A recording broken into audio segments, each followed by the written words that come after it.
루펜 여러분, 이그스 칼럼에 오신 걸 환영합니다. 오늘 영상은 불펜 세 선수를 언급해보고자 합니다. 밀어내느냐, 밀려나느냐. 밀려나면 끝인 세 선수들이, 밀려나면 끝인 선수들이 있습니다. 다다음 2차 드래프트로 빠져나가게 될 수도 있는 선수들이라고 생각하기도 합니다. 다시 한번 존재감을 보여줄 필요가 있는 선수들, 다시 1군 경쟁에 들어와야 하는 퓨처스 선수들, 마무리, 프라이머리 역할을 소화했던 적이 있는 선수들, 바로 이상규, 강재민, 이민우 선수를 주목해 보겠습니다. 영상 시작합니다. 하나 불펜진의 장점은 양이 많다는 것이고, 내년에도 양경모, 남지민 두 선수가 합류를 하면서 더 가동이 될 수 있는 불펜 선수들은 충원이 될 겁니다. 이미 후반기에 윤산음, 강재민, 박준영 선수가 1군에 올라가 공을 던졌고, 양성률, 김도빈, 장지수, 원종혁 등 1군에 콜업이 되었던 선수들도 있습니다. 그 중에서 전력화가 될 수 있는 선수들도 있는데, 앞서 언급을 했던 강재민 선수와 더불어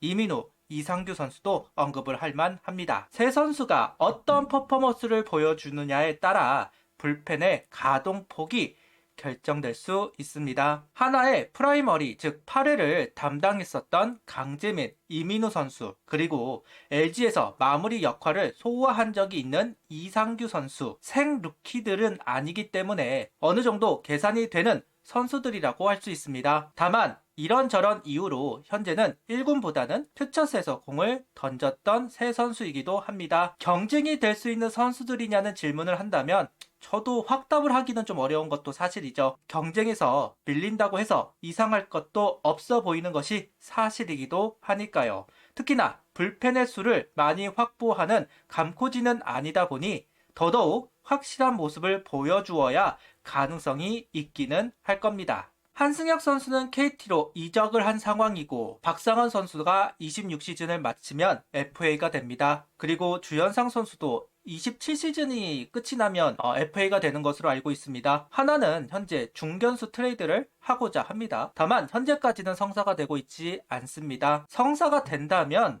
반대구프는 역시 1군 불펜 선수들을 가지고 진행을 하게 될 겁니다. 여기에 내야 좌타자들이 껴있는 트레이드가 될 가능성이 높아 보이는 것도 사실입니다. 이러니 트레이드가 진행이 잘 안 되는 것이겠죠. 결국 새 선수를 시장에 내놓기 위해서는 이 선수들과 거의 동일한 퍼포먼스를 보여줄 수 있는 선수들이 필요하다. 그래서 더더욱 앞서 언급한 새 선수의 퍼포먼스가 중요하다고 생각합니다.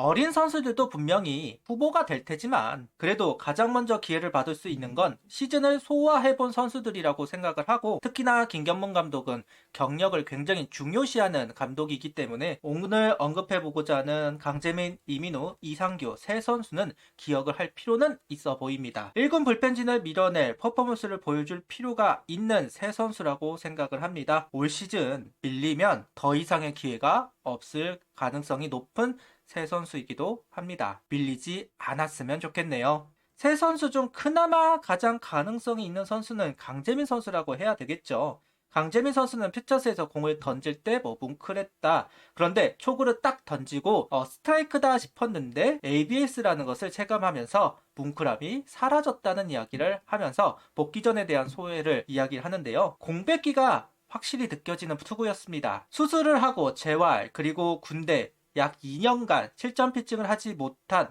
강재민 선수입니다. 공은 높았고 변화구는 엉성했습니다. 결국 존재감을 보여주지 못한 것이 사실이기도 합니다. 양현종 선수가 ABS랑 잠수함 선수의 ABS가 잠수함 선수의 공은 안 잡아준다. 물론 고영표, 우기미 선수처럼 극복을 한 선수들도 있기는 하지만 잠수함 선수들이 ABS에 적응을 잘 하지 못하는 것이 사실이기는 하죠. 분명 강재민 선수도 당혹스러웠을 겁니다. 그리고 의도적으로 좀 높게 던지는 것도 있었던 것 같기는 한데요. ABS 때문인지는 모르겠지만 1군에 올라와서는 낮게 던진다기보다는 높은 존에 투구하려는 모습이 있기는 했습니다. 좌타자 몸쪽보다는 바깥쪽 투구가 많았던 것도 사실입니다. 개인적으로 기억하는 강재민 선수의 투구는 낮게 깔리는 공이 정말 좋았고, 좌타자 몸쪽으로 향하는 슬라이더가 정말 좋았다고 생각을 합니다. 그러면서 성적을 냈던 선수라고 저는 기억을 하고 있는데요. 올 시즌 잠깐 1군에 올라왔을 때는 그런 모습이 없기는 했습니다. 아직까지는 강재민 선수가 자신의 공에 자신감을 찾기에는 좀 무리가 있었던 것도 사실일 거고 ABS에 아직 적응이 덜 된 것도 분명 이유가 되기는 할 겁니다. 몸 쪽을 들어가기 위해서는 구위가 확실히 있어야 하는데 아직은 구위가 있는 모습은 아니기도 하니까요. 이런 부분에 대해서는 고민이 필요해 보이기는 합니다. 자기의 장점을 활용하지 못했다는 부분은 경쟁력이 아직은 없다고 할 수도 있으니까요. ABS도 너무 신경 쓰는 것 같기도 하고요. 강재민 선수도 퓨처스에 내려가서 이런 부분들을 고민을 했던 것으로 보입니다. 내 공을 만드는 것도 중요하지만 결국 타자랑 싸워서 좋은 결과를 만들어낼 필요가 있는데 그러지 못했다. 수정하고 싶은 포인트를 찾고자 했는데 생각이 많아지더라. 정체성을 찾지 못하고 있었는데 형들이 잘했을 때는 리듬이 좋았다는 이야기를 하고 있다. 그 부분을 찾으려고 노력하고 있다는 이야기를 하고 있습니다. 김경문 감독은 이상규 선수 같은 선수는 참 많이 아쉽다고 이야기를 하는데요. 자기가 비싼 돈을 투자해서 미국에 배우고 왔는데 이렇게 끝난다는 것이 너무 아쉽다. 이상규 선수가 자신감을 얻는다면 포스트 시즌도 같이 갈 수 있다. 결국은 실패하였죠. 반면에 윤산음 선수는 성공을 한 케이스라고 할 수도 있을 것 같습니다. 24시즌 8월 11경기 2.63을 기록하면서 가능성을 보여주었던 이상규 선수입니다. 올 시즌 5선발로 기회를 얻어볼 수도 있었는데 커맨드 난조가 너무나도 심했던 모습을 보여주면서 결국 퓨처스로 내려갔습니다. 도대체 미국에서 뭘 배우고 온 건지 전혀 좋아진 모습이 없었고 오히려 안 좋아졌다. 그래도 가지고 있는 툴이 있는 선수라고 생각하기는 합니다. 개인적으로는 제2의 한승혁 선수가 될 수도 있는 선수라고 생각하고 있는데요. 빠른 공 그리고 많은 변화구 가지고 있는 건 분명 많은데 정작 잘 보여주지 못하고 있는 이상규 선수. 그래도 후반기 한번 올라와서 테스트를 받은 만큼 기대감은 아직 있을 것으로 보입니다. 이상혁 선수 포심 비율을 보면 24시즌은 상하 좌우를 모두 골고루 활용하는 모습이었는데 25시즌은 좀 미들존에 몰려있는 것을 확인할 수 있습니다. 아무래도 커맨드가 안 된다고 생각해서 어떻게든 낮게 던져서 장타만큼은 피해보려는 모습들이 보이는 것 같은데요. 후반기에 올라왔던 모습을 보면 어느 정도 해소가 되는 듯한 모습을 보여주기도 했습니다. 하지만 여전히 실투가 많았지만요. 분명 고민이 필요한 대목입니다. 이상규 선수가 실투가 없는 선수는 아니기 때문에 최대한 상하 좌우 크게 스트라이커 존을 크게 쓸 필요가 있습니다. 이런 부분에 대해서 좀 고민이 필요해 보입니다. 김경문 감독, 양산문 코치 모두 이상규 선수를 참 좋게 보는 감코진인데요. 이제 이상규 선수도 30살이 넘었고 더 이상 시간이 없다고 봅니다. 구단이 이상규 선수를 마무리 캠프에 데려갔던 이유 아직 포기하기에는 이르다고 생각하기 때문일 텐데요. 퓨처스에서 72이닝을 던졌습니다. 1군도 상무도 아닌데도 이상규 선수 정말 많은 경기를 소화했고 정말 많은 공을 던졌습니다. 밸런스를 찾기 위해서 참 노력을 많이 했다고 할 수 있는데요. 이런 노력들이 좀 보였으면 좋겠네요. 언제까지 가능성만 보여줄 건지 이제는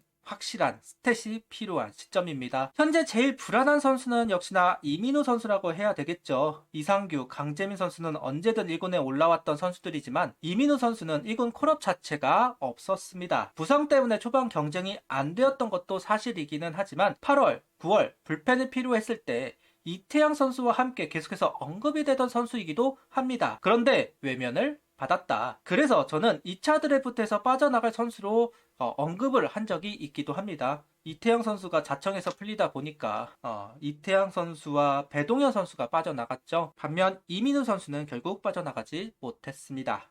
하나에 잔류를 했으면 활용해야 합니다. 엔트리 낭비를 할 필요는 없다고 봅니다. 이민우 선수는 하이존을 참 잘 두드리는 선수이죠. 커브와 커터를 잘 활용하면서 타자를 상대해왔고 주자가 있을 때 이닝 후반기에 집중력을 보여준다는 최원호 감독의 코멘트도 있었습니다. 그렇기 때문에 프라이머리로 활용을 했던 것이기도 하고요. 쓰임은 똑같겠죠. 주자가 있을 때 올릴만한 불펜이 적은 것은 사실이고 이 부분을 인정한다면 이민우 선수를 좀 활용할 수 있는 가치가 있기는 할 겁니다. 분명 올 시즌은 부상 때문에 경쟁이 안 됐습니다. 초반 스프링 캠프에서 기존의 선수들과 경쟁을 통해서 자리를 차지할 필요가 있었는데 부상 때문에 그러지 못했습니다. 올 시즌은 스프링 캠프에 합류할지 안 할지는 잘 모르겠지만 만약 합류를 한다면 경쟁을 통해서 어필할 필요는 있을 겁니다. 이렇게 세 선수를 언급해 보았습니다. 밀리면 끝입니다. 밀리면 결국 팀을 옮겨야 할 겁니다. 어쩌면 팀을 옮길 수 있는 기회 다 지나갔다고 할 수도 있을 겁니다. 그럼 경쟁에서 이겨야겠죠. 불펜 세 판짜기의 주인공이 될지 여전히 퓨처스에서 빌빌거릴지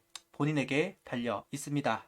본인이 증명을 해야 합니다. 구독, 좋아요, 알림 설정 부탁드리며 영상을 봐주셔서 감사합니다. 하이퍼도 부탁드립니다.